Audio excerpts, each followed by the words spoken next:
It's a very simple system. We try to make it so that people don't have to be nuclear engineers, to be able to operate the system. Very simple for a backyard home.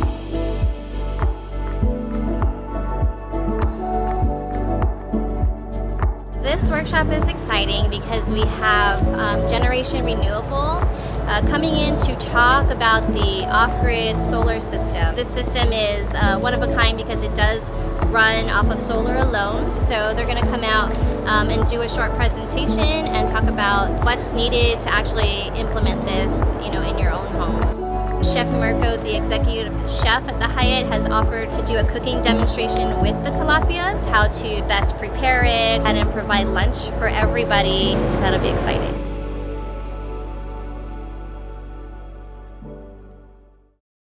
So, welcome to Aquaculture in Chamorro. Is it anyone's first time up here? Okay, very nice. So this is the cultural center. There's a lot of other groups and organizations that work out of here to, share their skills and the Chamorro culture with our community. So I'm with Guahan Sustainable Culture. I'm the president and co-founder for GSC, which is a nonprofit organization that's been around since 2019. So we're 5 years old now. This was actually the first site that we set up to start planting, to start teaching. We do a lot of workshops here. We host a lot of field trips.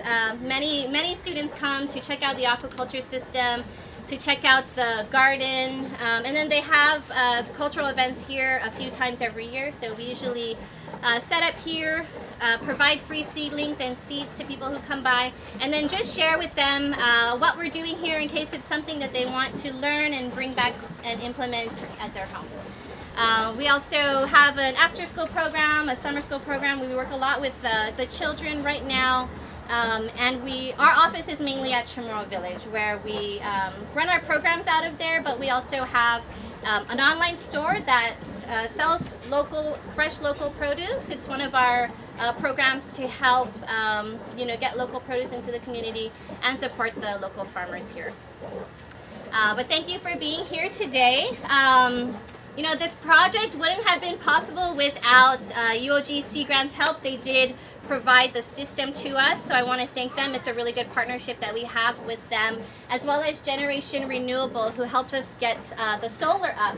And so those guys are going to be talking about the solar, what kind of equipment we're using, and how you can implement that in your home. We also want to thank the Rotary Club of Tumon Bay, because they actually support us a lot in this project and help donate to make it possible that we have solar here. So big thank you to them as well. Okay, so if anyone needs the restroom right now, there is House 5, the weaving house, that is about 2 houses up. You can use the restroom there. Sorry, we don't have a working restroom right here. If you didn't sign in, after this, you can go ahead and sign in with one of us and we can get you checked in. We will have a survey afterwards. If you could please take the survey so that we can always improve on our workshops and hear about what you want to learn more of. After the workshop here, we'll all just take our chairs and we'll move to the back where we have the hutnu and where we will be doing the food demonstration and everything. Okay, well thank you all for being here, and I'll hand it over to Dave Chrysostima from UOG Sea Grant. Thank you, all of you, for coming. It's really nice to see you, and this is quite a crowd, a lot more than we listed as the capacity, but that's the way things go, and we don't want to keep anybody away, so thanks for coming. If you're a little bit in the sun and you're getting too hot, feel free to move your chair around. I hope they'll get some more chairs. You guys are welcome to scatter it around wherever you can find space. So I'm from the Sea Grant program at UOG, and it's a fairly new program in the aquaculture area. About 2.5 years we've been starting the program, so we've been growing quite a bit. And these systems in the nonprofits right here, and we have 3 other nonprofits that have these systems, are there so that the community can see some of the potential, some of the possibilities for raising fish in their backyard. It's not necessarily a money-making venture for sure. It's more of a subsistence level at this point. And you know, if we were to increase the size of the system, increase the stocking densities, bump up the filtration, we can get it very easily to a commercial level. But everything takes money. Question? Before you go further, maybe a certain sewing. You can put this in your home. There's no permitting necessary for. Doesn't have to be agricultural. Doesn't have to be an agriculture zone, anything like that. And they're small systems, and they're recirculating, so they're not going to put waste out into the environment. And in fact, what it does put out in terms of the maintenance is really great for your plants. And so all of our nonprofits will take the waste from it, and they all have garden areas, and they water their plants. And I take some of it from the university and take it to my house and water my plants with it. So it's a valuable resource, and that's our whole mentality at Sea Grant at this point, is to try to approach this zero waste mentality, because we feel like in farming and food production, there's really no waste. If you're kind of into the modern mentality of agriculture, there's an awful lot of waste. But in the old school thinking, and it's a mentality that's coming back quite quickly, is that, you know, all of your waste products from one can go to something else. And you save money by not having to buy fertilizer, not having to necessarily buy feed. In a lot of cases, you take your waste from your plants, you feed your chickens, or you can even feed your fish. The fish love to eat, if it's tilapia, they love to eat plant material. And so if you have a malunggay tree, or you have kangkong growing around, or some other vegetables, put the leaves in and see if your fish will eat it. My fish eat at the university, they eat all the kangkong I throw in there. I mean, they're pretty voracious about it. So, you know, there's a lot of ways to recycle and get away from just throwing things out and wasting it. So I'm going to introduce Johnny Borja here. He came on to assist me, 6 months ago, somewhere around there. And so he's been involved in assembling all of these 4 systems that we have out in the community now. And so I'm going to let him be the first to describe this system and the actual nuts and bolts of putting it together. Okay, so take it away, John. Off day, everyone. Just to repeat what Dave said, my name is Johnny Borja. Right, I am new to Sea Grant and new to aquaponics. Right, I know a lot of you may not have any background experience in aquaponics, but I'm here to tell you that's really not a problem. Right, a lot of the materials that you need to know, Dave and I will go over. We'll cover the big points of it, and we'll really break down the finer points if you guys have any other questions. All right, but to start off, I would just like to go over our system that we have here. Like Dave said, we have 4 of these systems out, right? They're all at nonprofit organizations. We try to team up with them so that we can help the community in, you know, some sort of way, right? So our biggest component in all of this is our rearing tank, right? This one is approximately around 900 gallons. And in this tank, we could hold up to, 400, 500 fish? 400. About 400 fish in this 900-gallon tank. That is a big source of food for yourself, for your family, for your small community, right? I'll get into more of that later. I'm gonna get sidetracked, sorry. So we have our rearing tank, right? And our rearing tank, this is where our fish stay. This is where we feed our fish. This is where a lot of the magic happens, right? From the rearing tank, we go into our settling tank, which is this nice 300-gallon conical tank, 200-gallon conical tank, right? And we actually have a little swirl coming in here. So the water is constantly moving in this settling tank, right? The fish, they produce solids, they produce waste, and that is harmful to them. So we have to take it out, we have to treat it. The swirling tank will break down the big pieces, make it into nice, small, fine pieces, where it will then get pushed into our biofilters. We have 2 50-gallon tankies over here filled with K1 media. they are our biofilters right now. The K1 media is a little plastic pellets. They're engineered specifically for this, right? And they're actually there to house nitrification bacteria. That's what we want to have in these two smaller tanks, right? The nitrification bacteria is really the key to making this whole tank work. Without it, all the fish will not be able to live due to high levels of ammonia, right? So thanks to the nitrification bacteria, we're able to transfer that ammonia into nitrates and nitrites, which are super beneficial for our plants. From that, we go into our pump tank or our sump tank, right? And that puts sort of clean water right back into our rearing tank. So it's all one closed system, right? This is an example of a decoupled system. For aquaponics, we have two types of systems. We have decoupled and a coupled system. To make that into simple terms, in a decoupled system, we have our fish in one area, and then we'll actually take our nutrient filled water and we'll go out and then plant or we'll fertilize our gardens, right? In a coupled system, that's all done right here in itself. The water will actually go out to plant trays or plant beds, whatever you may have, even vertical gardens, right? The plants will use the nutrients there and the water will be returned directly into the fish tank, which will also help take out some of the ammonia as well as using up all those good nutrients that the fish produce for it.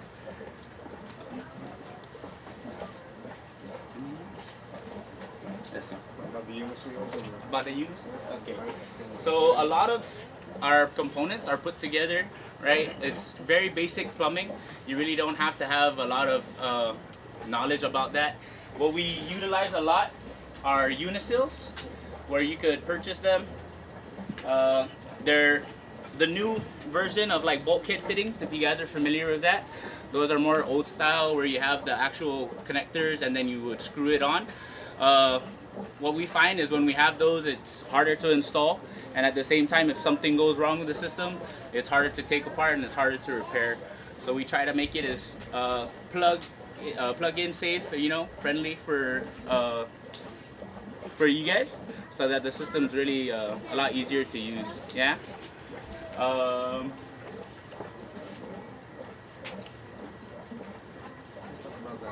Sponge filter? Sponge filter, yeah. So in our settling tank here, we get a lot of the bigger solids, and to help with that, we have a bucket here in the middle. That'll pop right out.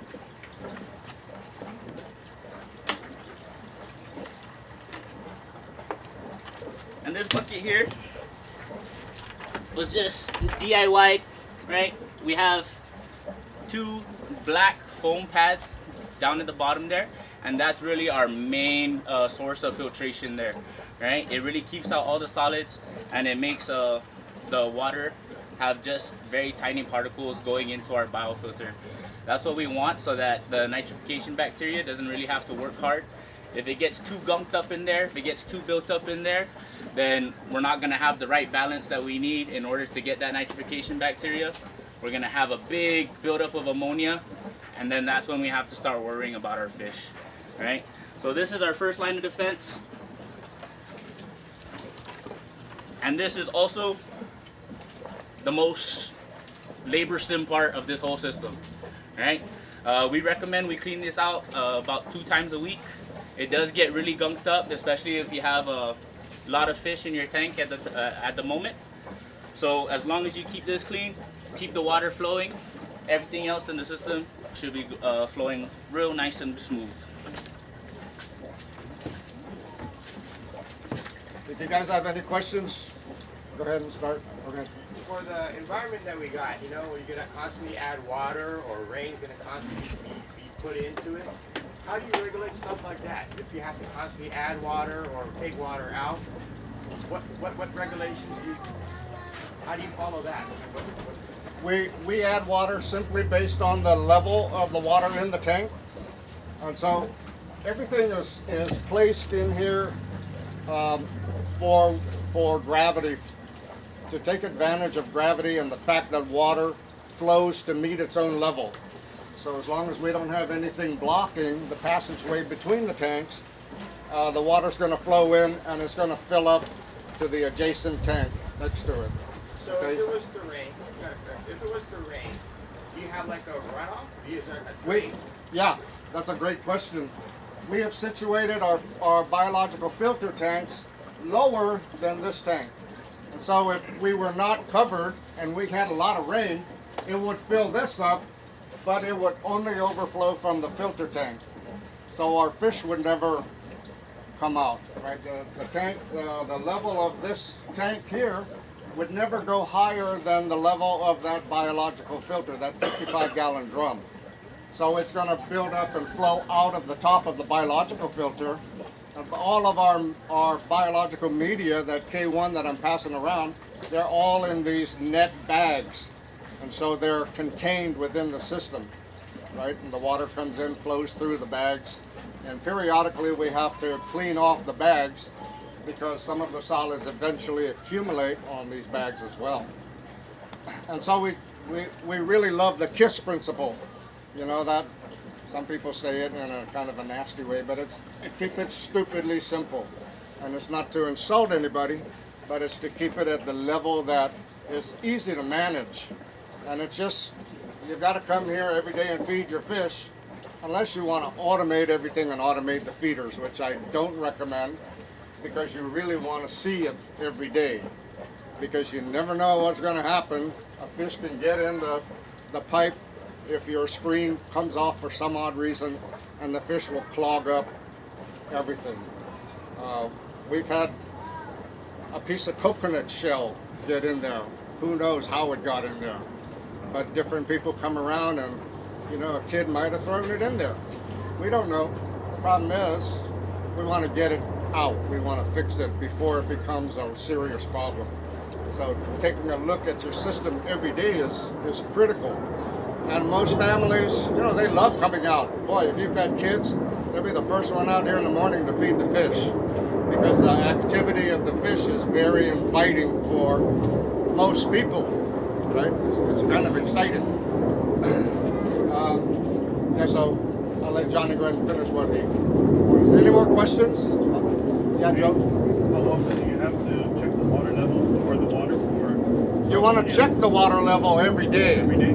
And you'll see, just from the flow of the water coming back into the tank, you'll get a kind of a visual cue. You'll get used to seeing how much water comes in when everything is clear and running smoothly. When that water flow coming back into the fish tank is less, then you'll know, hey, there's something going on.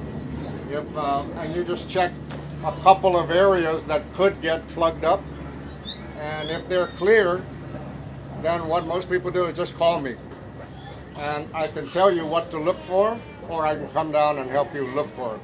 And we've had a couple of issues like that. Like I said, the coconut shell, it was in this settling tank, all the way down there at, is it the settling tank? Yeah. Down at the valve, so they couldn't drain out any waste. And we had to drain the whole settling tank out and get down there into that bulkhead fitting on the bottom and take it off, and that's when we saw a coconut shell. Like the last thing on earth I would have ever expected to see in a fish tank. Listen. I hear you saying a lot of fish. Have you tried anything other than fish, shrimp? Have you tried shrimp? We have not. We've only had these systems up for a little over a year and a half. And so we want to do the whole thing with tilapia. It's the most simple fish to work with. And there's a learning curve. So we want to get the nonprofits to come up and learn this system. They in turn spread it out to their clientele, and especially youth. You know, they have a lot of youth programs. And they come in, they learn about it, and then it kind of spreads around. Okay. I'm sorry, Dave. Just to go back to your question there, sir, I think your question was the water quality, right, for the ammonia testing? Because I was reading it said that just 1 ppm is enough to, it's toxic to the fish, right? Yes, yes. So Say how often do you check the So water? we do our water quality testing once a week for all of our systems, right? But honestly, the best tell for you to see whether or not you should test your water is the activity of your fish, right?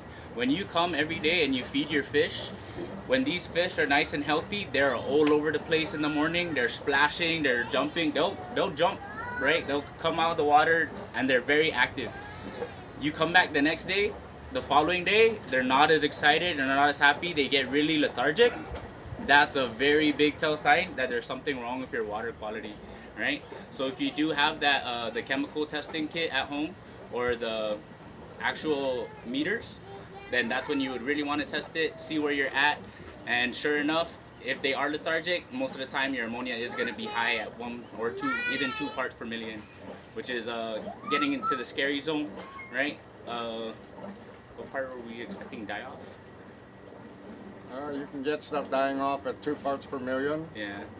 When it goes higher than that, then you're in trouble. But at 2 parts per million, they go off of feeding. And so even on this system, actually, 2 or 3 days ago, we came down to test it because Michelle called us and said the fish are not feeding very well. So I said, okay, that's a red flag. We've got to go check it out. And it's not something that you can tell what the problem is by looking at the tank, because the water looks the same, the activity is different, so you've got to check the chemical levels. And you have to do that with the test kits. And so even the aquarium test kits that you can get at the pet store, they're sufficient to give you that idea of where you're at. And so on a kind of a quick cure for something like that, we have to do a water exchange. We have to flush out some water, replace it with a certain percentage of the volume so that we can get that ammonia level down. And once we've got the ammonia level down, when we can feel safe that they're not going to die. They still might not eat for a day or two, but we're not going to lose them. And then we'll go in and clean the biological filter and make sure water's flowing through those bags, because that's where our bacteria reside. They live in there and they want to grow in there. If they're not getting water through there, then they're not getting their food, which is the ammonia and the nitrite. Okay, so those are the basic areas to look at. And if you still have a problem, then you have maybe some other chemicals in there that are not typically tested for. Another thing that I have seen over the years is when you see feeding activity reduced and you go in and test your water and everything looks fine, you may have had a predator, a 2-legged predator, come in at some time. And so like in an area like this where it's isolated, people are not here 24/7, there's a lot of opportunity for the 2-legged predator to come in. And so we have on a couple occasions suspected that that may have happened. But we can't really tell until we harvest everything and see if we're close to the number of fish that we put in. Okay, I know Pete had a question. So on the settling tank, can you put snails or shrimp to just maximize the amount that's what you use rather than that put something in the settling tank to maximize that section? Put what in the settling tank? Like shrimp, Shrimp?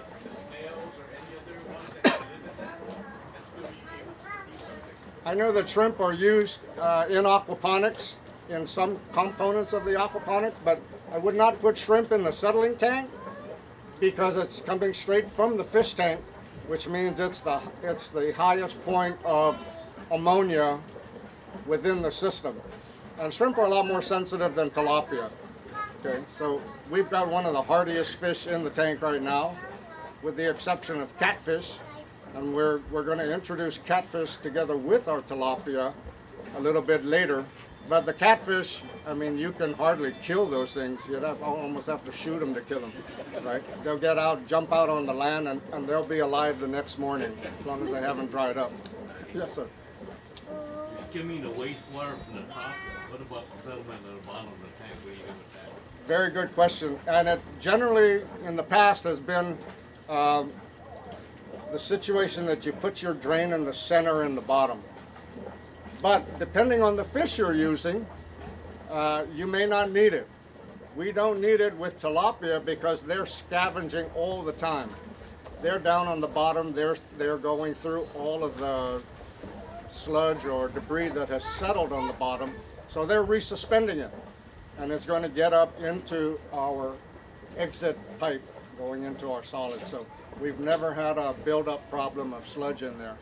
If you had some other fish in there that stayed off the bottom, then you might have that kind of thing. So the tilapia will eat their own waste?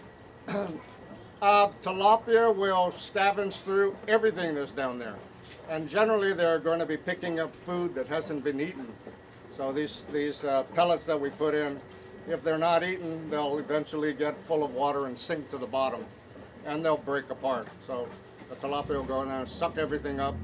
What they don't want comes out of their gill covers, and then they eat the rest. A lot of waste in the tilapia is not completely digested either. So a lot of fish will come back and re-eat their waste, or another fish will eat the waste. Does the effluent come from the settling tanks or from the main tank?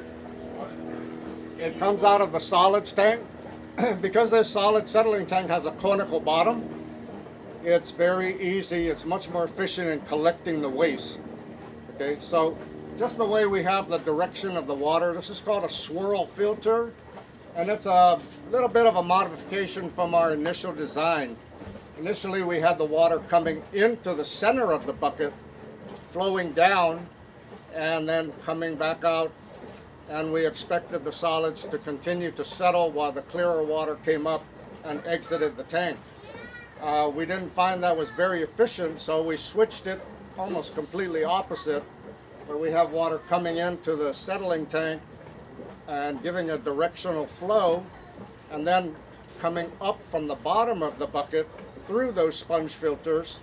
So the sponge filters physically keep out the bigger solid waste, and then the water coming up on the upper end of the bucket is more clear. That then exits out to the biological filters. And it's worked out to really improve the solids level coming around the filter tanks. Yes, sir. Question. Okay, what you feed for the, we have now the national water program, water, how to take care of water, but what you feed, my experience, I tried to raise chicken. So I have raised chicken, and from the egg to hatch, and the dogs also I did it. But problem is the feed cost is more than expensive than my food. Like a 50 pound three-way hand scratch, expensive than my rice. So what is the main food for the feed for the fillet? Do you have a fillet for the kind of feeding? You mentioned to kind of like kangkong leaf and malunggay leaf. That's probably secondary feed. But mainly, what you feed for the fish? Good question, and the feed is always going to be your biggest expense, next to probably electricity. Main expense is my chicken range. Ended up, I give up because too much money for the. I cannot make return my cost money. So I'm sadly giving away for that. Even I know how to hatch and kind of like that, ducks and chickens. But ended up, I gave up because it's too expensive for the cost. Feed is too I know exactly what you're saying because I raise chickens as well. Yeah. And the feed is outrageous. That's right. That is, I wanted to know what did you did and you guys do. Well, the feed for the fish, we have to buy the pelleted feed also. Unfortunately, the feed that is brought in through the major feed company, and I won't mention names, but it's not really a sufficient feed. It's only, I think, 26% protein. And tilapia and most fish would love to have 36 to 40% protein. And so the more protein you have in your feed, the higher the cost is going to be. I know one of the companies that is doing aquaculture, they have offered to sell feed. And a 50-pound bag is going to cost you $60 buying it from them. But it's a 40% protein feed. And so you feed less, basically. And so the cost is really probably going to come out to be the same in terms of the 26% versus the 40%. The only difference may be the speed of growth. The rate of growth of your fish will be faster with the 40%, and so you'll be able to harvest sooner. And so if you're looking at a year span, instead of having to wait 6 months with the 26% to harvest, maybe you only have to grow for 5 months to reach the same size and then harvest that. How many months did you have the little chair, the little one? You have put in the tank. How many months did you have a market? I mean, consume size. How many months? It depends on your market. A lot of people will harvest and market at a half a pound size. It depends on your market. You know, a lot of Asians, they like half a pound. Filipinos like half a pound. The Chamorros, they want 1 pound and bigger, right? But How many pounds of feed does it take for, so if you had that thing maxed out on the fish, how many pounds of feed would you buy? with tilapia, and if you get a good feed like the 40%, you're getting down to about 1.5 pounds of feed to produce 1 pound of fish. But if you're using the 26% feed, you're probably feeding 3 pounds to get 1 pound of fish. Are they meat eaters? Can you throw in a couple chickens? No. Yeah, you said this one is kind of like experiment. You have a year or so experiment. Did you have a balance for the, you spend money and you get it on the how many pounds you have a fish. So you make a balance or like this, I won't do that. Eat like this. We haven't done that research to look at the economics Yeah. of plant waste material versus the commercial feed. And you're right, in every aspect we need to do economic analysis of it. We just haven't done it yet because we just started into get these systems going. Yeah. And we're doing an aquaponics project now that we will be looking at the economics. But you know, we're a year and a half away from getting that information. So you're talking, this would be considered a backyard setup or individual? Yes. It can be a combination of a couple of households. Any kind of setup that the community wants to make to run this is perfectly okay. The biggest thing is the cost of this system, and that's one area that I've been getting questions over the last week is, you know, when we first set up these systems and brought these in, we costed it out, including all the parts and pieces to put it together, and it came to about $3,000 to have this set up and in place. 6 months later, it cost us $5,000. So that was the way that the rates soared during pandemic. We brought this in two years ago. So there are other ways to get it much cheaper. If you guys have been to Kmart, anybody here ever been to a Kmart? A few of us, right? In there they have these backyard swimming pools. They're very flimsy. We don't know how long they'll last, but they work. And you know, as long as it's non-toxic and can hold water, you can use any kind of container that you want. There's an advantage to round containers because of the movement of the water and the strength of the structure. But the strength of the structure is only strong for the water level pushing out, putting force on the tank outward. That round configuration gives it a lot of strength. We used these at UOG 15, 20 years ago, these Kmart pools. And they were great. They were 15 feet in diameter. We had 2 of them set side by side. We had a canopy over it, and we thought everything's working fine. And then a typhoon came. Maybe 3 months after we set it up, a typhoon came. And the strength of those backyard pools is not for an inward push from the outside. Okay, so the wind blew it and actually blew the wall all the way down, and all the water came out. When it drained the water, it then picked up the whole tank and threw it into the next yard. So you know, you gotta take the good with the bad. If it works for you and you cross your fingers and you're lucky, then you don't have any typhoons, and we haven't had any for a long time. And you know, then it'll work very well for you at a very cheap cost. Instead of a $800, $900 fish tank here, you can get it for 3 to 4, and a much bigger size tank than this one. Okay. Any other questions? Sure. Okay. 2 questions. Is it difficult to transition from a decouple to a couple? Transition from decoupled to coupled? Yeah. It's not difficult at all.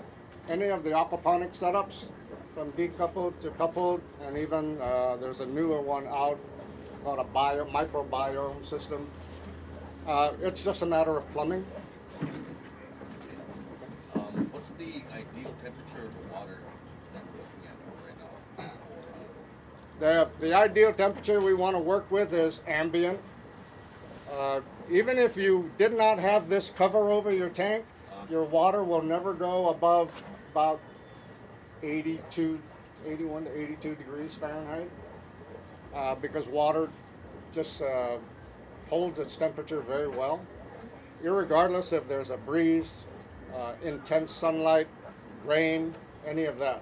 Your fluctuation in temperature might be 2 to 3 degrees, what I've seen over the years. So another question. So the setup you have over there, as far as the filter and I guess the settling tank, is that proportionate to the size of, the size of the tank? Yeah. Okay. One of the biggest issues you need to think about in setting up this is sizing. Size matters. The size of your biological filter, and in terms of the number of beads you have in there, has to be sufficient to support the waste coming through. And that is calculated really in surface area. Whatever the surface area of your media might be, you want to have enough surface area for every pound of feed that you're adding into the system. This new microbiome system, they say one gram of this biochar, which is just homemade charcoal, 1 gram of that gives 3,000 square meters of surface area. Whereas these K1 beads, I think 1 cubic foot gives you about 300, 350 square feet, not meters. So the difference is just astronomical. And so we're going to include this microbiome as one of the systems we're going to compare at UOG in our aquaponics. We're going to compare coupled, decoupled, and the microbiome. So if I wanted to add another tank, I just add some more filters, some more settling tanks and things like that? Yeah, for every pound of feed that you add in, and we don't calculate things based on the number of fish, because the number of fish is irrelevant, because they can only give off as much waste as the feed that they eat, right? So we skip the fish part and we go to the feeds and say, how much feed are we going to give? And of course, the amount of feed we're going to give is based on how many fish we have in there and the size of the fish, and then also the percentage that they need at that particular size. So it really gets down to the very end when you're going to harvest. That should be the maximum amount of feed that you're going to be putting into that tank. And that's the feed that you want to go with to start off your system, because you don't want to ever exceed the waste coming through and the capacity to process it. Okay? Is that clear, or is that clear as mud? Or okay. Yeah, like you kind of lost me with okay. So anyway, in all of this, yeah, it can get very confusing, but you know, I'm very open to people calling me and saying, hey, I need help with this. I'm interested in setting this up. Please don't set it up until we discuss it, so you don't go out and spend a lot of money on things you might not need. Right? Yes, sir. Following up on this difference between having a canopy over the system and having the same system open to the sunlight and rain. In order to be a temperature increase when you don't have the canopy, and with the sunlight, would that change the algae accumulation in the system much compared to having a tent over? Say that again? Would there be like a heavy algae growth because of direct sunlight if you don't have the tent? There would be a big increase in algae growth if you were not covered. Would that require some adjustments then? If you don't like algae, you can cover it. I like algae. I think algae really benefits the whole system. But algae has its bad side also. So if your power goes out at night, that's when you're going to have the greatest stress in your tank. And if you're full of algae, you're going to increase the stress because the algae, they produce oxygen in the daytime with sunlight. They're like every plant. But at night, there's no sunlight. Algae reverse their process and become consumers of oxygen, just like the fish. So instead of helping the fish, they're being detrimental to the health of the fish. So you might wake up in the morning and all the fish are dead if the power goes out, and also the tank may be very clear. All your algae may have died and sank to the bottom. And we've seen that out in the big ponds where one day it looks great, the next day power's been out for 6 hours, everything's dead and the water's really clear. It's a really scary thing to see. Okay, any other questions? Yeah, for the 900 gallon tanks and the setup is 6 months. How many times have you did the exchange of replacing a portion of the water? We replace water every time we see that the water has evaporated. You lose, in the dry season, you lose about 1 inch of water a day from evaporation. Okay, so you don't want it to get more than 2 or 3 inches evaporated before you add water. What about with the ammonia, and you could only recycle the water so much, then later on, as you say, if the fish doesn't behave they're not so happy with it, they kind of like on the weak area. How much water do you remove to exchange? That's a good question. You should never have to exchange water unless you have this big spike in ammonia. So you never have, like the water doesn't wear out, is what I'm saying, right? It never becomes bad. It never is like your car that gets broken down from wear and tear. The water is always going to recycle and move through and change in the chemical composition. And the only time that we exchange water is when we have ammonia problems. Then we have to flush out some to lower that ammonia and add the clean water. Now, if we're using tap water, some people have concerns about the chlorine. The chlorine in these tanks is never going to be a problem if you don't exchange more than 20% of the volume. Okay, so at 20%, that would be 150 gallons in here maybe. That dilutes out into the rest of the 600, 700 gallons. And so the levels are never going to be critical. I have, because I was forced to, because of a problem of a leak, I was forced to add 50% into a tank. When the tank almost drained out completely and my fish were barely in water, I had to do an emergency situation and fill it halfway up. And so that was about an 80%, 90% increase in fresh chlorinated water. That was not good. Fortunately, I only lost maybe 5 or 10 fish. And the rest of them were okay, and we didn't feed anything at all. Whenever your fish go into stress, stop feeding. The worst thing you can do is feed. They don't need to eat, they need to recover. It's like when you get bed rest. You don't feel like eating, and you shouldn't eat until you feel up to it, right? Questions? I got a question. So we put the system together about 1.5 years ago. Yeah. You said you spent about $5,000 to put it all together. How long does it take before you see a return on your investment? These Return systems, on your investment, how much of return do you see? well, these systems are not sized up to be commercial. They're more of a subsistence level and a little bit of bartering maybe between, the community. The return on this, if you get out 400 pounds of fish in 6 months, you're selling that fish at $5 a pound out on the market. And so you've made 2,000. So in 1 year, or a little over a year and a half, you will have paid off your system just from the fish harvest.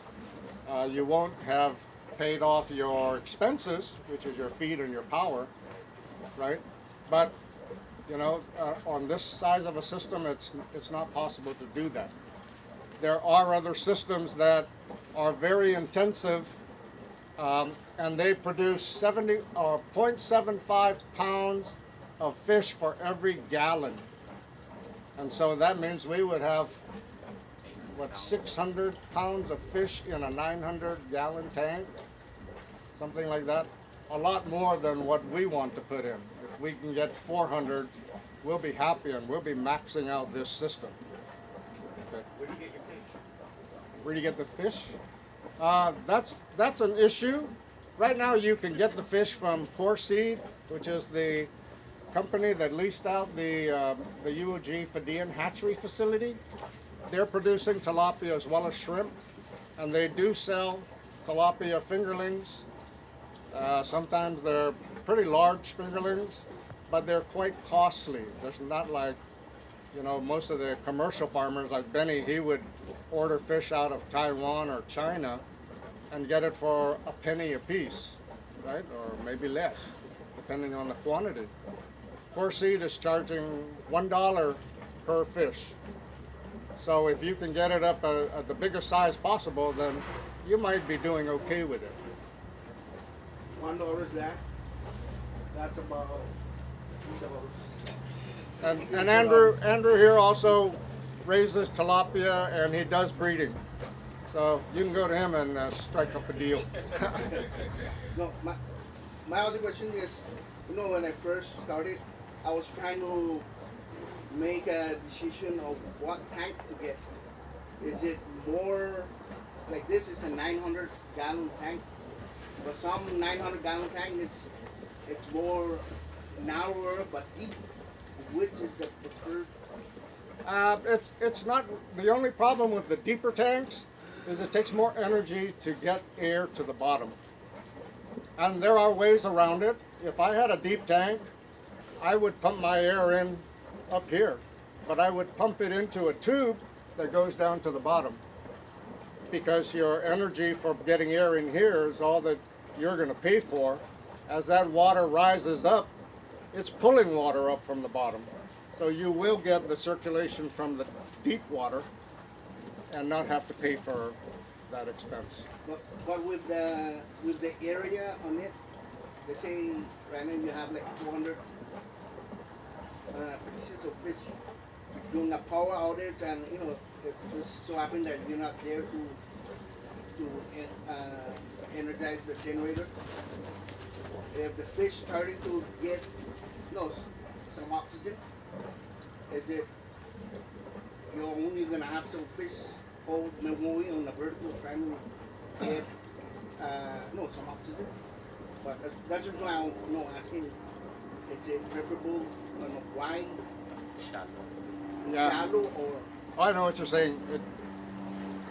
If you have a power outage, your last concern should be the surface area of your tank, because if they run out of oxygen in the water, they're all going to come to the surface and try to breathe the surface air, right? Unless you have a really skinny, really tall tank, then it's pretty irrelevant if your tank is 4 feet wide versus 15 feet wide. Your fish will still come up, and you can fit 400 mouths in a small area like that, And your bigger problem is getting that generator running or getting power back on. Yeah, Pete? In the case of instances where you have 6 hour power outages, power to the solar system to prevent the algae from going out of the thing? In lieu of the power and the light? You possibly could, but So is this possible? So that would be you need a pretty strong grow light though. But you can't use it in case the vaccine hits the power's off for 2 weeks, 3 weeks. Yeah. You'd have to have a pretty, I mean, if you're running it off of solar, Yeah. then you won't have a problem with the air pump going out or the electricity going out to be your air pump. Yeah. But yeah, if you had a way to channel light onto your tank at night without the use of too much power or a different power source or something, yeah, the phytoplankton will reverse to photosynthesize. So they'll add a little bit. I don't know if it'll be enough, depending on the intensity of the light. But you won't need that if you have the running off If you're running solar, the power of the plug. yeah, then you won't need to plug in your lights because your air pump will still be working, right? Yes, sir. How long does it take to get from seed, a little tiny fish to a minimum marketable size? Like I was saying, half a pound could be your minimum. 1 pound could be your preferred. And if you get the fastest growing variety of tilapia and you feed it a good high protein feed, 4 months you'll get to half a pound. And 6 months you'll get to 1 pound in most cases. Okay. Yes, sir. You said that the fish will stir up the bottom enough for the waste to flow out the top. Yeah. They're constantly scavenging on the bottom between feeding events, and so they're always stirring up the bottom. And then we do have air stones in the tank, and so that keeps some turbulence going, and so it aids in moving the solids up in the water column as well. And that's really all you need. to get the That's stuff all we out the need. bottom. Yeah, basically. I just want to add something to, I think, some of the question about fish eating the waste.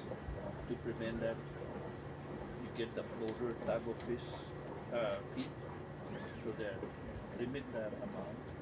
So they'll finish that floating feed, so they'll prevent waste. Yeah, one of the things we try to teach all the people that have the tanks is they ask how much to feed. And I tell them because we have a mixed sex of fish in here, they're going to breed. And so you're going to get an unknown amount of fish in there, which is a problem in aquaculture. It's not a problem when Benny brings fish in from Asia because he only brings in males. And they can do it, and for years the U.S. couldn't do it because generally the most common way is feeding a hormone-laced feed to the newly hatched babies. And it convinces them to grow male body parts. And so then when you stop after 1 month of feeding that, they can't revert back if they're genetically a female. So they grow up phenotypically or physically a male, but they're still genetically a female. And I tell all my students, don't try this at home, people. This is not for people. Okay, this is for fish. And it hasn't been accepted by FDA, and it's still not accepted by FDA in the U.S. or U.S. Fish and Wildlife Service, but they are now allowing hatcheries to get a permit so that the government can collect data on the safety of using this treatment, which is one of those catch-22s. You can't use it in the U.S., but you can buy it, the fish that have been already produced from Asia, and bring it over, and there's no restriction. Right? It's kind of that's one of those things. I guess it's a government thing. Any other questions? Yes, sir. I used to have tilapia when I had a pond back then. I had a 3,000 gallon pond. But I got rid of them because my opinion was they're born pregnant. I mean, once you put them in there, they're just multiplying so quickly. And, I was under the impression they're born pregnant because even the little ones were. When they're 3 inches, they're mature. Yeah, and they'll start reproducing already. Constantly pulling them out because it was too many. I just have natural circulation and natural plants through oxygenation. But, you just got to the point where they eat everything. I mean, I had poison originally, but they eat all the toys. So it's eating plants too. is definitely one of the other things that people have done long ago was put a predator in the pond with your tilapia. And so they're not big enough to eat the bigger tilapia, but all the babies that get born become food for this predator. And we've tried it in a couple of commercial ponds way back, catching the flagtail, the bass, the tucunaree they call it, out of Fenner Lake. We went in as a UOG project. We caught several hundred, and we went down and put them in a tilapia pond to try to reduce the overpopulation, because that farm wasn't using the all-male stocks coming in from Asia. And we don't really know how well it worked, because when they were going to harvest, I asked them to please don't harvest until I can get there. They harvested the day before and then told me. So when I went down there to get the results, they said, I don't know, but the tucunaree was really tasty. So I said, okay. In that case, Dave, it would be okay to do like maybe another tank, put the fries in, then leave the ones that are bigger for your market there. That way you can always replenish your whatever. Yeah, I mean, that's just a lot of labor, right? And there's other ways to get all male tilapia. I mean, the most labor intensive is physically sexing the fish, like they do with the chicks, the baby chicks, the chickens, right? And that was a way of doing it way back. The Philippines was doing it, and Asia was doing it. But you know, you got to be able to pay somebody 20 cents an hour to be able to be economical with that kind of thing. So the use of the hormone feed is the most practiced way of doing it, and it is also found to be safe. No humans have been ever found to have grown extra body parts or anything like that from eating these fish. Yes, sir. Back to the issue with the overproduction of the tilapia. They're very, you can turn that into profit also, you know, and I've been experimenting with that with the mangrove crab, using the baby tilapias, you know, for feed. Convert that and you can use the mangrove crab or the mangrove to help address that issue. Also, you know, at the same time, it won't become a burden at the. But I'm looking into that so that I can transfer those to a certain pond and use that for commercial baits and for feed also. It could be turned around. Yeah, there's a lot of opportunities for just tilapia alone. So I want to continue with the promotion of the productions. Overproduction? Whether it's male or female, it is a win-win situation for people involved and the producers. Yeah. Also, you can condition the fish, tilapia, to brackish water. Also, you know, you can condition them. But it's a win-win situation. I commend the people, the non-profit, and the university and Aquaculture for promoting this. I am for the promotion for more local production and sustainability, and be able to produce feed for ourselves. Even how small it is, you know. When I was growing up, I grew up.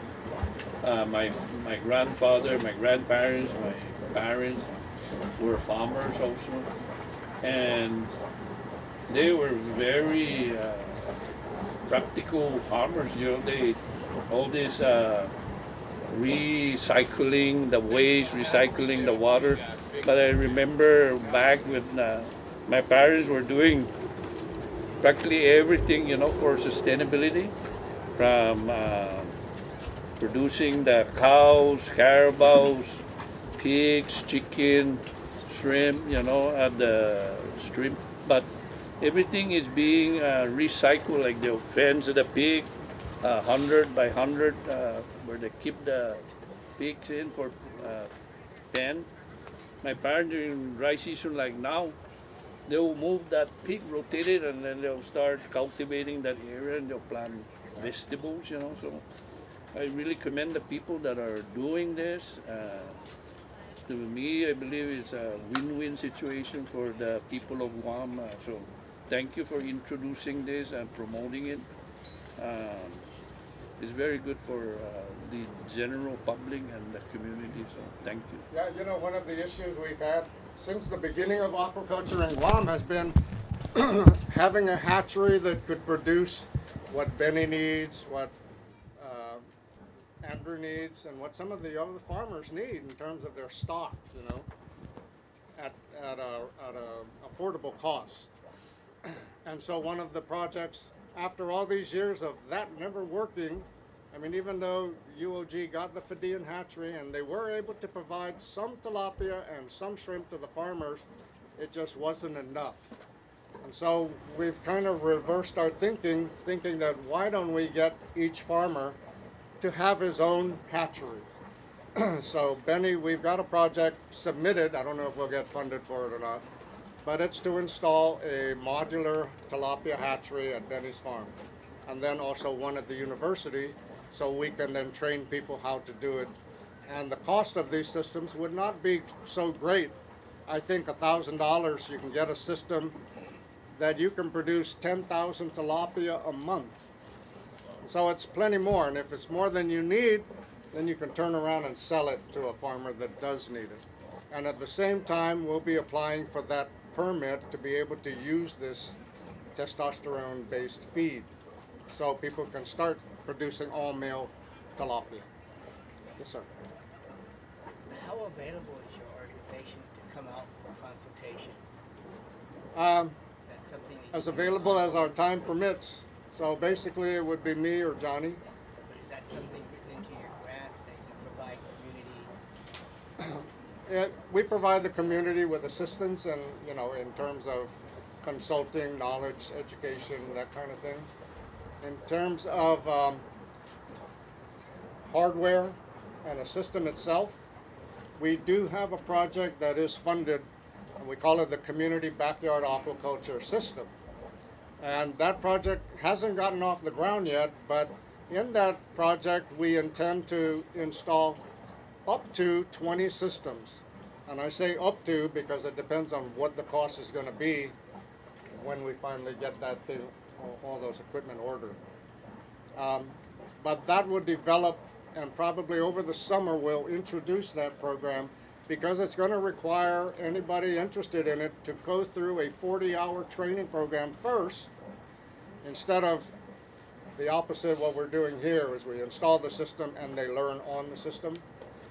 This other one, you'll learn on the system at the university, and if there's more than 20 people or more than the project can afford, then we'll have to have some kind of selection process, and I don't even know what that'll be at this point.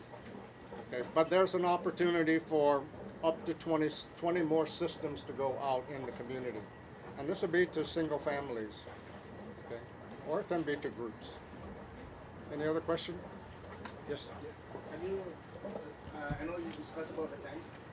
Can you elaborate about the air pump and the water pump?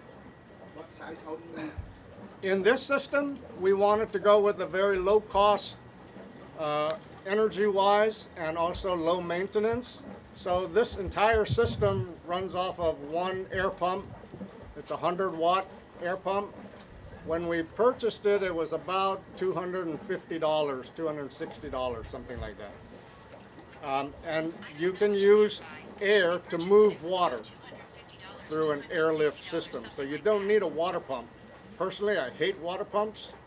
They're the least dependable piece of equipment that you will ever have on your aquaculture system.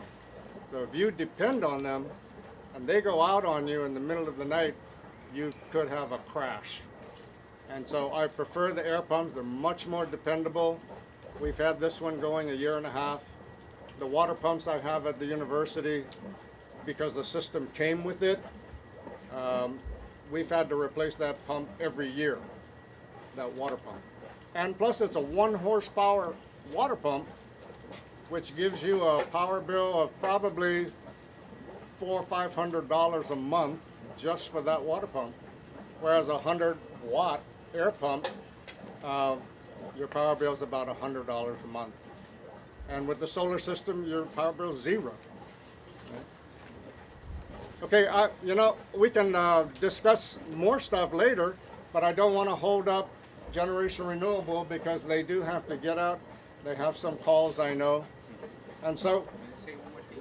let me let Johnny say one more thing. One more thing, guys. I know some of you guys look a little overwhelmed, right? You hear these big numbers, 5,000, 4,000, 3,000, and you're like, what the heck? I just have a small garden in my backyard, right? I just want to remind you guys, we can scale all of this to fit your needs, right?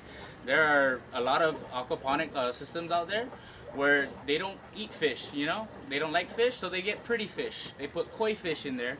They last long. They still produce all the stuff that you need for your garden.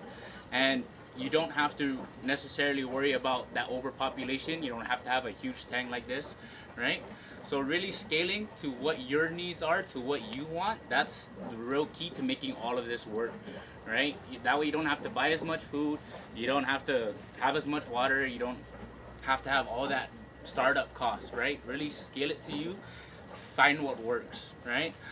For example, our community system at Talafofo, they have the exact same system, but one of their workers there, he really got the aquaponics bug and he ran with it.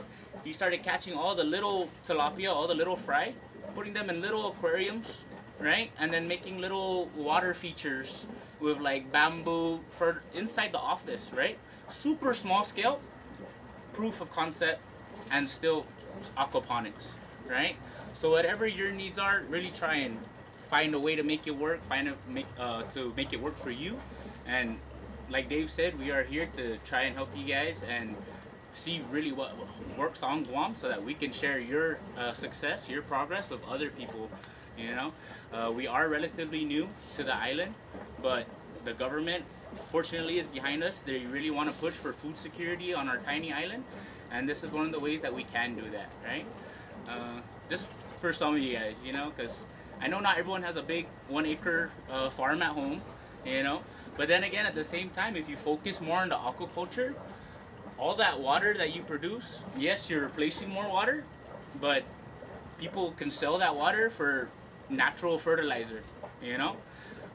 One of the biggest costs for farmers is gonna be fertilizers, and that's all not organic, you know? Some of it's produced, so you really don't know what you're putting into the land, what you're putting back into the earth. With aquaculture system, all that's worried is really off your back, you know? You're producing your own fertilizer for your garden, and you can even take that excess and sell it for another source of income, you know, to bring back the cost of the upstart on the system. All right? Thanks for that, Johnny. Just one more question. How easy is it to incorporate a hydroponic system into this? Since you're talking about the water being fertilizer and running it through like a hydroponic system, would that be something that the system could do? So just like he asked earlier, that would be an example of a coupled system, right? When you put the aquaculture and the hydroponics together, now it would become aquaponics in one area, right? That would be as simple as taking your tank or one of your pipes over here, running it to a plant bed, right? Running it to a plant bed and then somehow returning that water back into your system. That would be the hardest part of that, but putting that together, that's a coupled system, right? Our system at UOG, we have 2 500-gallon tanks, and then there's 2 4x4 plant trays, right? It's a very small plant tray, but it does a lot of filtering for our fish, right? Especially depending on what kind of plant you have in there.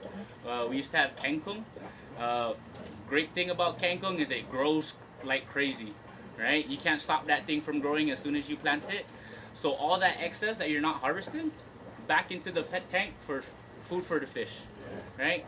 And then everything else you harvest is all profits for you on the end, right? Yeah, the nice thing when you're thinking about aquaponics is now you're shifting your focus from fish to plants. And the plants should be the major player in that system because you can fertilize, depending on who you talk to. Dr. Ricosi on the Virgin Islands kind of started this whole aquaponic craze thing on a big scale. He says one fish will produce 10 plants, like lettuce, some leafy green plant. We had another scientist here about a month ago from Canada, and he has kind of, he's considered the world expert, one of the world experts on microbiome aquaponics. I mean, using what I was telling you about the biochar, creating so much surface area that you can take your solids and spread them over this biochar filter, and all the bacteria that are in there are so much greater density than any other biofilter, and they will actually consume these solid particles, break them down, which has the great benefit of releasing all the nutrients from those solids. Because in decoupled and coupled systems, there's a lot of solids you're taking out of the system. There's a lot of solids you're trying to break down in the decoupled, but you're not able to break it down 100%. So you're not releasing all the potassium, phosphorus, and iron, and some of the other micronutrients from the solids. So most aquaponic systems that you see, they will supplement their plants with iron and with some other micronutrient fertilizer, which kind of defeats the purpose and cuts back on your profit margin by having to add more fertilizer. If you don't have to add any, and this scientist said you don't have to add any of those micronutrients. And I thought, man, you know, where have we been? And he's not using new technology. In fact, he's saying this is going to save you so much money because you make your own biochar. And he said the best material to use is bamboo. And I said, wow, how much bamboo do we have on Guam? Hello, we could supply the world with biochar. So we're going to look at that. You know, we're really kind of excited about the possibility of using that and having this bed of biochar, maybe 4 by 4 and 1 foot deep. And we'll have probably 10 million square meters of surface area in there, and we'll spread the water over it, let the solids settle on, let the bacteria colonize. The only drawback, not really a drawback, but you have to be aware of it, is it takes much longer to colonize that biofilter than you would one with plastic beads with much, much smaller surface area. So that's kind of some of the ins and outs of aquaponics. It's not completely free from having to add nutrient fertilizers if you're using coupled or decoupled. What do you do? Flush these micro biofilters, you flush them out and use that on You never have to flush them out. So how do you feed the plants without using up all those filters? On the microbiome, you trickle the water over all this biochar, and it goes through a screen bottom and flows out to your plants. Okay, and then from there it flows into your fish tank. So you're always getting fresh, fully nutrient-loaded water coming from the fish tank into there. Okay. Okay. Last question. Okay. Okay. Then this system you got going now, if you set a bounds as far as how you extract your wastewater and running through your system and putting it back.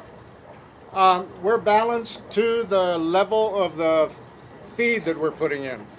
And so that's really not so much the settling tank, but more the biofilters.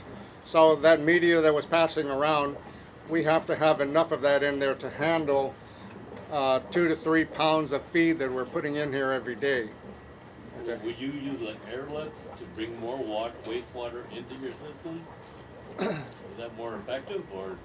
It's very economical, and we could increase it, but we don't have a need to. Right? We've got enough there. So let me stop my portion because we're going way over, and we're holding back these folks from getting on with their business. So let me go ahead and have them come up. Okay. Thank you, Nick. This is Joe. Let me let you guys introduce yourselves. My name is Joe Rosario with Generation Renewable. And Jeff Facola with Generation Renewable. So I know it's probably not as cool as what these guys were talking about earlier, because oftentimes it becomes an afterthought, right? Just as long as the equipment's running, we're not thinking about what's running the system. and that's electricity. And if you guys live on Guam, and you guys do, and get an energy bill, you know that in the past year and a half, 2 years, your bill has maybe even tripled from what it was in 20. So for those of you that are running farms, I'm sure you're seeing that, Mr. Nicholas. No? It's getting up there. But just the backstory. So I got a call from Michelle in April of last year saying, hey, you know, we got this thing that we want to run off of solar, but we want it off-grid. And I was like, off-grid? Why would you want to do that? And she was like, well, we don't have a grid in the area to be able to hook up to the grid. And I was like, that's kind of funny to me because we're in Tumon, right? But we jumped at the opportunity for a couple of reasons, and really it's not for money, please. The opportunity that we saw was what she does. And we always talk about this, is that, Jeff and I talk about this, is like, if ships stop coming into Guam tomorrow, I would die in a few days. But she would live because of what she does and what the organization does. So we saw that as an opportunity. And so we came here and we installed an off-grid system. This system, no matter how high GPA's power bills go or rates go, or how long their power outages are, this system behind me is going to be running for what she needs to accomplish. So with that, we jumped at that opportunity, and we made it come into fruition. The beauty about what we do is that, and Jeff will talk about this a little bit more, is that if God said, I'm going to turn off the sun for 3 days, this system behind me, although there's no sun, will run off of those batteries for 3 days. But of course we know that the Lord will not do that to us, right? So that's the good thing about what we're doing here, is that she's really 100% sustainable. She's not paying a utility bill. I don't know about a water bill, but she, as far as the power bill, no, she's not running. So how do we get it to the system, and how does this electricity excite this motor to keep it going? We'll pass it on to Jeff. So this system here is a really, really easy system because there's not a lot of power loads with this aquaponic system. So it's only 6 solar panels, 4 lead acid gel batteries that we use. We picked that technology because that's the workforce in the industry. And for smaller type loads, it's perfect. So lead acid gel batteries, a charge controller, and an inverter. That's it. So as Joe mentioned, you know, 3 days autonomy. The sun shut off for 3 days, this system would run no problem. But it's always sustainable. It always recycles.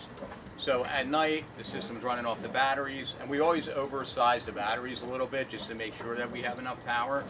So the batteries, we used 4. We could have probably got away with 2, maybe 3, but we put in 4 just to make sure, because you know, we never want to get a call that, hey, the fish died in the middle of the night because the pump shut off. So, you know, battery's a little bit oversized, but this system will run for 3 days, no problem. During the day, it's basically running off the solar, and then the solar is recharging those batteries. At night, power's running off of the batteries. Next day, the sun comes up, does the same thing over and over and over again. So the lifespan on this system is about 10 years. That's the warranty on the batteries. Bigger type systems, we always use, you know, either the Tesla batteries or an N-phase battery. So to run your house, we could do that in Saipan. We do a lot of off-grid systems. This same system here is running every pavilion that's in Saipan right now. So we did every pavilion with the same size system. 4 batteries, 6 panels, charge controller, and an inverter. So if you ever have the opportunity to go in Saipan and you're driving down Ocean Drive, all the pavilions are using them at night. They all have lights on them, they all have power outlets on them, and every pavilion's off-grid. So very easy to do. We've had this technology now for, I'm going to say, over 40 years. Batteries have always been the missing link with our industry, and now the batteries have come way down in price over the last 5 years, and research and development has gotten very good. So technology is very good right now. Prices are extremely reasonable, and this system was very cheap for us to put in. So the system that we sized here, like what Jeff said, it was kind of oversized, but that's not a bad thing because there's enough solar power and battery power in this to run another pump. Yeah. In fact, Dave earlier alluded to the two-legged critters that run around, right? So I asked Michelle today, I'm like, well, do you have lights in the perimeter of the building? And she goes, no. And we're like, well, this battery system and this solar system will be able to handle that load. So if she had someone set up a couple of solar lights and figured out a way to get into those batteries, she's set. But then she also wanted to set up some cameras. So this system here will be able to accommodate that too. So not just the electricity for the motor, for the system, but then also for what she needs here to keep her place kind of safe, right? And because let's face it, when there's a place that's dark, that becomes vulnerable, right? It becomes more vulnerable, and people will tend to look at that place and say, hey, let me go see what kind of opportunities they got up there. But when you got lights on, there's that assumption that they're here. So also, I think it was in 14 or 15, Jeff was able to install this size system similar to this, but at a larger scale for a school in Pohnpei, an island off of Pohnpei that never had electricity. You want to talk about that a little bit? Yeah, it was a school that we did in Parampi. I'm probably pronouncing it wrong, but it's probably close enough. But Parampi was a 75 children's school, all the way from kindergarten to high school, 75 kids, 4 buildings, basically the same technology. It was the Outback batteries that we used. And to this day, we put that in, what, 7 years ago, I bet? Yep. It's still powering those 4 schools. Adults are using it at night, and it's been a great system. Yeah. If you're producing DC and you're storing DC, why wouldn't you use a DC pump and eliminate inverter? You could, absolutely. You could. Yeah, there's some with that, with running pumps, no wrong or right way. Yeah. Because then you actually, if it really, really mattered, you would save that 15-cent conversion loss of power if you wanted to. And we've done systems like that where people have run DC equipment.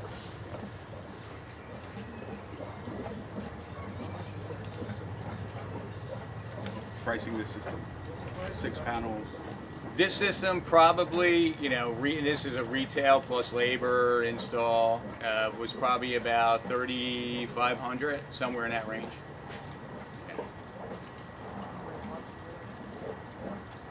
Pardon? How many watts? This can run 10 amps at 120 volts. Like 15,000 so watts. So pretty oversized. This pump right here runs about 1.1 amps. So oversized a little bit, but we're comfortable with it because it has to be sustainable. So God forbid, right, a typhoon came in and it was dark for a couple days, we know that you don't even have to worry about it. Even if you lost the solar panels, you wouldn't have to worry about it. So the question becomes, is this worth at least exploring for what you guys are doing at home? I think it is, because at the end of the day, or once a month, you're going to get a power bill, right, from the utility. And if you can try to figure out how to decrease that or completely eliminate that, I think it's worth it. And now with tax benefits that are available, you can pay off that system in a matter of 2 years because of the tax credits that are available. So even if there's a grid nearby, it's worth at least exploring. And it's something that we do on a regular basis, right? So I mentioned earlier that it was what Michelle does, right? It's trying to achieve sustainability. And what we do is we're trying to do that too with electricity, because no matter what the utility does, they're getting their fuel from a non-renewable source, right? So it's a finite source that's going to run out, probably not in our lifetime, but it's going to run out. Where this sun, I was sitting there under the shade, and it was intense. And you guys know that we get that all the time here, right? So we're very fortunate in that respect. And no matter what happens, whatever we do, we know that that sun's going to come up tomorrow. And it's a power source that has been used since really day one for everything that we're doing. It keeps us alive. So now I think it's time to harness that and use it for electricity so that, you can save money on electricity. Guam has a mechanism, it's called the net metering program. It was put into law in 2005 by the past speaker. Ben Paglino. So I would say please take advantage of it because we're thinking in about a year or two the utility will do away with that. And it's a great opportunity to take advantage of that because anybody on that would be grandfathered in. Yeah. So, What's the program? it's the net metering program.